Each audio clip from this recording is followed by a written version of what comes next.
Welcome once again, my friends, and thank you for stopping by to listen to an old storyteller.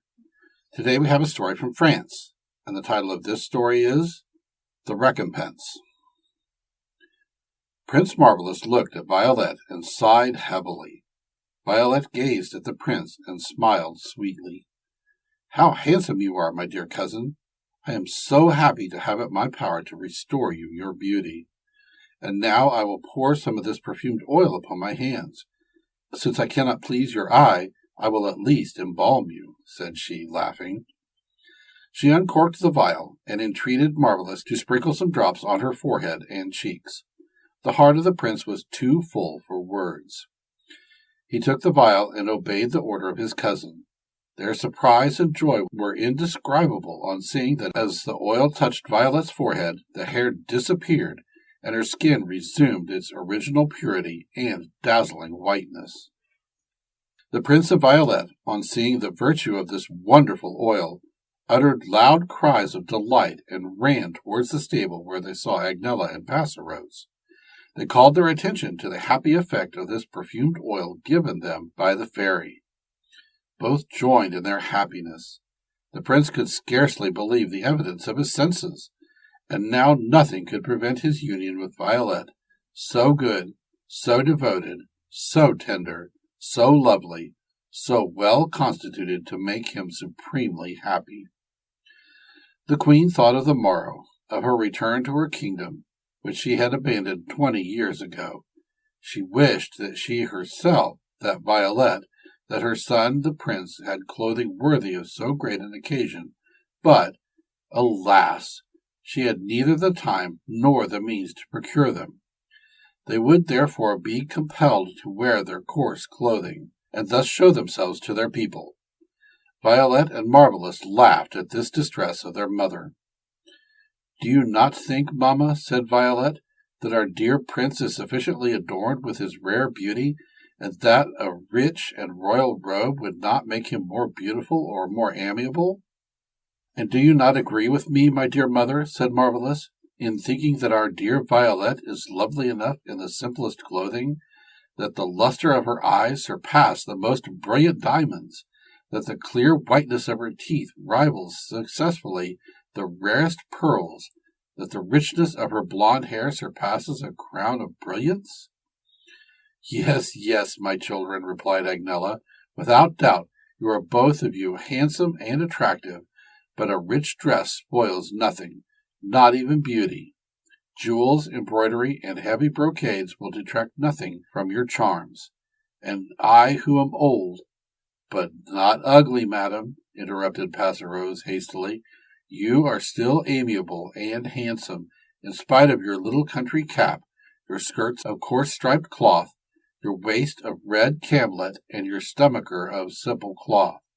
Besides, when you return to your kingdom, you can buy every kind of dress your heart desires." The evening passed away gaily, and there seemed no anxiety about the future. The fairy had provided their supper. They passed the night on the bundles of hay in the stable, and, as they were all fatigued by the emotions of the day, they slept profoundly. The sun had been shining a long time, and the fairy Drolette was with them before they awoke. A soft hem hem of the fairy aroused them. The prince was the first to open his eyes. He threw himself on his knees before the fairy, and thanked her with such warmth and gratitude that her heart was touched. Violet was on her knees by his side, and joining her thanks to those of the prince. "I do not doubt your gratitude, dear children," said the fairy, "but I have much to do. I am expected in the kingdom of the King Benin, where I am to attend at the birth of the third son of the Princess Blondine. This prince is to be the husband of your first daughter, Prince Marvelous, and I am resolved to endow him with all the qualities which will obtain for him the warm love of your daughter. And now I must conduct you to your kingdom. I will return to be present at your wedding. Queen," she continued, turning to Amy, who was now just opening her eyes, "we are about to set out immediately for your son's kingdom. Are you and your faithful Passerose ready for the journey?" "Madam," replied the queen with slight embarrassment, "we are ready to follow you, but will you not blush for our dress, so little worthy of our rank?" "It is not I who will blush, queen," said the fairy, smiling, "but rather yourself, who have this sensation of shame. But I will remedy this evil also." Saying this, she described a circle with her wand above the head of the queen, who, in the same moment, found herself clothed in a robe of gold brocade.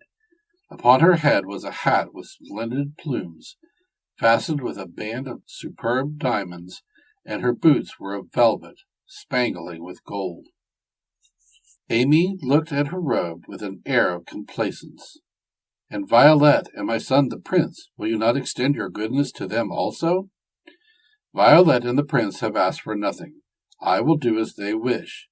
Speak, Violet. Do you desire to change your costume?"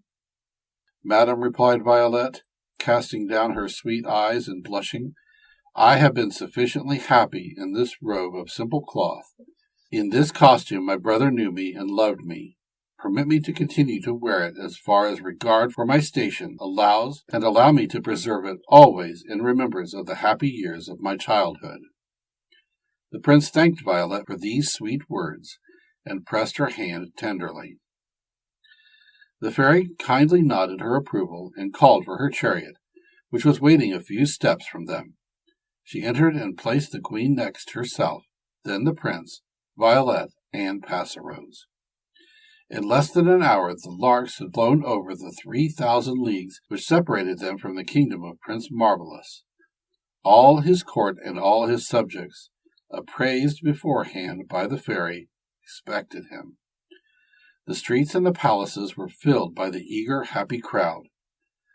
When the chariot appeared in sight, the people uttered cries of joy which were redoubled when it drew up before the great entrance of the palace, when they saw descend Queen Amy, a little older, no doubt, but still pretty and gracious, and the Prince Marvelous, whose natural beauty and grace were enhanced by the splendor of his clothing, glittering with gold and precious stones, which were also a present from the fairy. But the acclamations arose to frenzy when the prince, taking Violet by the hand, presented her to the people. Her sweet, attractive countenance, her superb and elegant form, were adorned with a dress with which the fairy had clothed her by one stroke of her wand. Her robe was of gold lace, while her waist, her arms, and shoulders shone with innumerable larks, formed of diamonds larger than hummingbirds. On her graceful hand she wore a crown of larks made of precious stones of all colors. Her countenance, soft but gay, her grace, her beauty, won the hearts of all. For a long time nothing was heard but shouts of, "Long live King Marvelous! Long live Queen Violet!" The noise and tumult were so great that many persons became deaf. The good fairy, who desired that only joy and happiness should prevail throughout the kingdom on this auspicious day, cured them instantly at the request of Violet.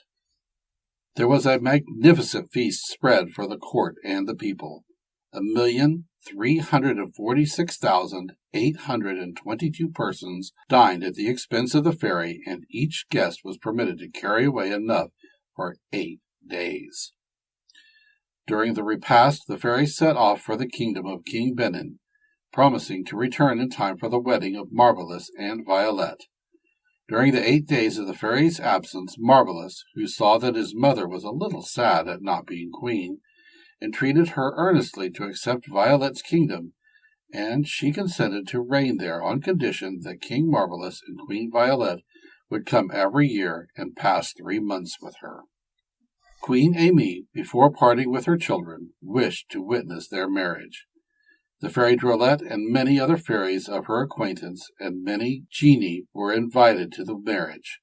They all received the most magnificent presents, and were so satisfied with the welcome given them by King Marvelous and Queen Violet that they graciously promised to return whenever they were invited. 2 years afterwards, they received an invitation to be present at the birth of the first child of King Marvelous. There came Queen Violet, a daughter, who, like her mother, was a marvel of goodness and beauty. The king and queen could not fulfill the promise they had made to Queen Amy. One of the genii who had been invited to the wedding of Marvelous and Violet found in Queen Amy so much of goodness, sweetness, and beauty that he loved her, and visiting her several times in her new kingdom, and being affectionately and graciously received by her, he carried her off one day in a whirlwind. Queen Amy wept for a while, but as she loved the genius, she was not inconsolable. Indeed, she promptly consented to wed him. The king of the genii granted to her as a wedding present the power of participating in all the privileges of her husband, never to die, never to grow old, and the ability to transport herself in the twinkling of an eye wherever she wished to go. Amy used this power very often to visit her son and his children. King Marvelous and Queen Violet had 8 sons and 4 daughters, and they were all charming. They were happy, without doubt, for they loved each other tenderly, and their grandmother, who was said spoiled them a little, induced their grandfather, the genius Benevolent, to contribute all in his power to their happiness. Consequently, they received many rich gifts. Passerose, who was warmly attached to Queen Amy, had followed her into her new kingdom, but when the genius carried her off in a whirlwind, Passerose, seeing herself forgotten and not being able to follow her mistress, was so sad in the loneliness caused by the departure of Amy that she prayed the Fairy Drolette to transport her to the kingdom of King Marvelous and Queen Violet. She remained with them and took care of their children, to whom she often recounted the adventures of Ourson and Violet. She still remains, it is said, though the genius and his queen have made her many excuses for not having carried her off in the whirlwind. No, no, Passerose replied to all these explanations. Let us remain as we are. You forgot me once. You might forget me another time.